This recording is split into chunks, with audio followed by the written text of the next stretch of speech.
Suburban Sentinel here, along with Bella the camera cat, with an update on my Ruger Scout rifle, a left-handed model chambered in .308 Winchester. A few months ago, I did an in-depth review of this rifle, and that was Bella shaking the gun there. Out of the box, the action on this particular weapon was pretty rough. And this gun has been safety checked, by the way, and the action is open and there's nothing in the chamber. Even after a 250 round break-in period, the action would hang up on me on the forward throw of the bolt about 10% of the time, and more so if I was trying to work the bolt quickly. I really wanted this issue resolved because although I liked the gun, the notchy action was really bugging me. I had a variety of options, the first of which of course was to send the rifle back to Ruger for a warranty repair. But being a big believer in Murphy's Law, I didn't really want to do that. First, the rifle could get lost or come back in even worse condition than I sent it. And there's also a possibility that may have come back in exactly the same condition, which would have driven me nuts after all the aggravation. So I really didn't want to go that route.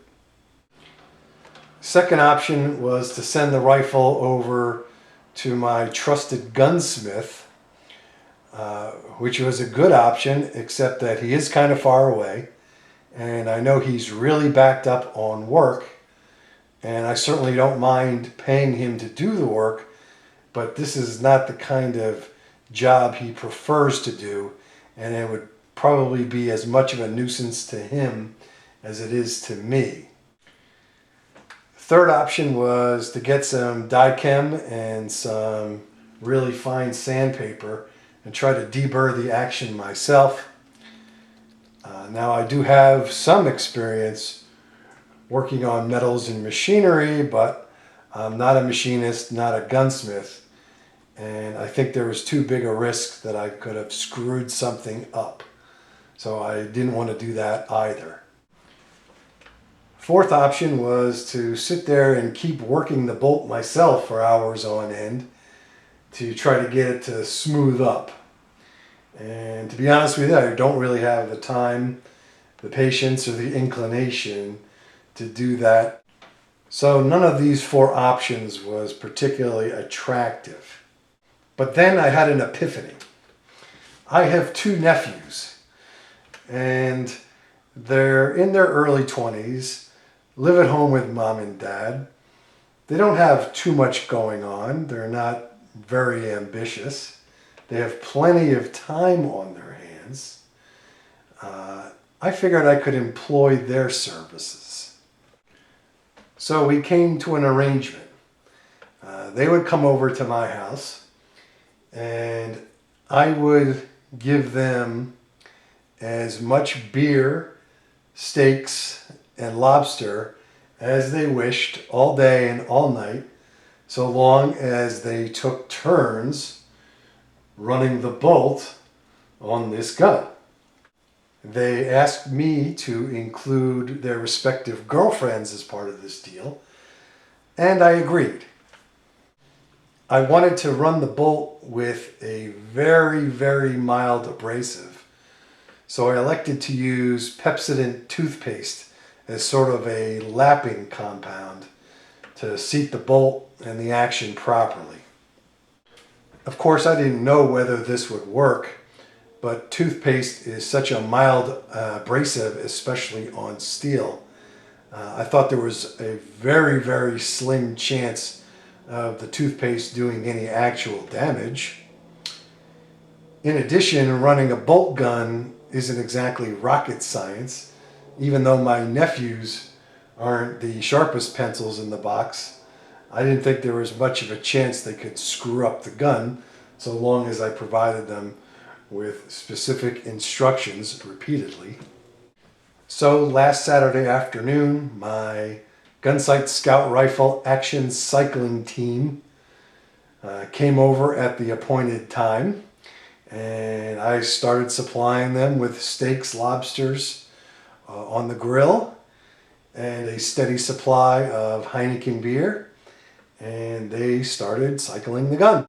I believe that the girls who accompanied my nephews did more of the actual work than the boys, but be that as it may, my gun was being dutifully cycled so long as the beer supply remained steady.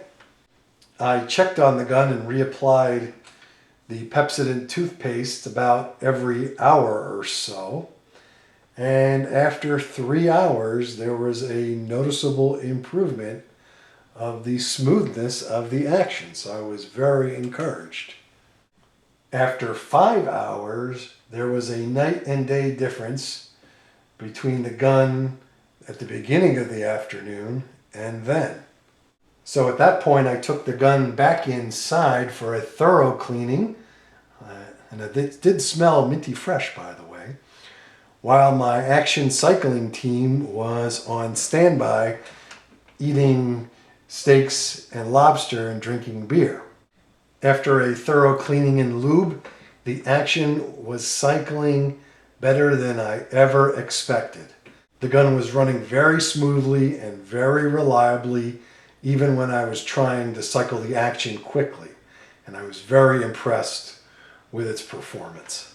My team kept on eating and drinking until after midnight, and that was fine with me. And subsequently, they passed out in the backyard, which was also fine with me.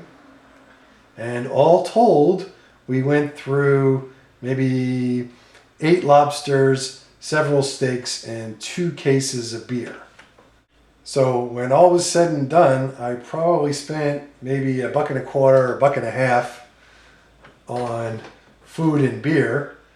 It cost my nephews and their respective girlfriends what I imagine were pretty bad headaches, but I believe at the end everybody was very happy. Prior to this somewhat unorthodox action job, I liked the Scout rifle, and now in its present condition I have to say that this is my favorite rifle in my fairly modest inventory. I am nowhere near an expert marksman, nor do I have any particular abilities at operating bolt guns, but with this newly smoothed action, even I can keep a fair amount of lead headed down range and can reliably hit man-sized targets at 200 to 250 yards. As this Gunsite Scout rifle is exclusively my bug out or SHTF rifle, that's what I really need this thing to do for me, and it does it very, very well. I understand that rough actions are quite prevalent in the Gunsite Scout rifle and in its Ruger M77 brethren. So that is, at least for this particular gun, the Heineken and Pepsodent action job. So thanks for watching, and Bella finally decided to make her on-screen cameo. This is the Suburban Sentinel and Bella the camera cat saying, "Shoot safely, everybody." Say hi.